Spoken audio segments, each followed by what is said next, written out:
പാലക്കാട് വടക്കഞ്ചേരിയിൽ മധ്യവയസ്കനെ തട്ടിക്കൊണ്ടുപോയി മർദ്ദിച്ചതായി പരാതി.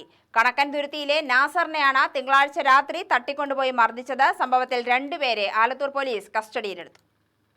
വടക്കഞ്ചേരി പ്രധാനി സ്വദേശി ഫൈസൽ, കിഴക്കഞ്ചേരി സ്വദേശി ബിജു എന്നിവരാണ് നാസറിനെ തട്ടിക്കൊണ്ടുപോയത്. പഴക്കച്ചവടം സംബന്ധിച്ച തർക്കമാണ് തട്ടിക്കൊണ്ടുപോകലിന് പിന്നിലെന്നാണ് പോലീസ് പറയുന്നത്. മർദ്ദനത്തിനിരയായ നാസറും തട്ടിക്കൊണ്ടുപോയ പ്രതികളും പഴക്കച്ചവടം നടത്തുന്നവരാണ്. മഹാരാഷ്ട്ര പൂനെയിൽ പഴങ്ങളുടെ മൊത്തക്കച്ചവടം നടത്തി വരികയായിരുന്ന ഫൈസൽ, തൃശൂർ വാടാനപ്പള്ളി സ്വദേശി ഘോഷ്, സന്തോഷ് എന്നിവരിൽ നിന്നാണ് കഴിഞ്ഞ 2 വർഷമായി നാസർ പഴം വാങ്ങി പലയിടത്തും വിതരണം ചെയ്തു വന്നത്. എന്നാൽ ഈ സീസണിൽ നാസർ ഫൈസലിനെ മറികടന്ന സന്തോഷും ഘോഷുമായി ചേർന്ന് പഴക്കച്ചവടം നടത്തിയതിലുള്ള വിരോധമാണ് സംഭവത്തിന്റെ അടിസ്ഥാന കാരണം. ഇതുമായി ബന്ധപ്പെട്ട ഫൈസലും നാസറും തമ്മിൽ വാക്കുതർക്കമുണ്ടാവുകയും നാസർ വടക്കഞ്ചേരി പോലീസിൽ പരാതി നൽകുകയും ചെയ്തിരുന്നു. ഇതിന്റെ വൈരാഗ്യമാണ് തട്ടിക്കൊണ്ടുപോകലിലേക്ക് നയിച്ചത്.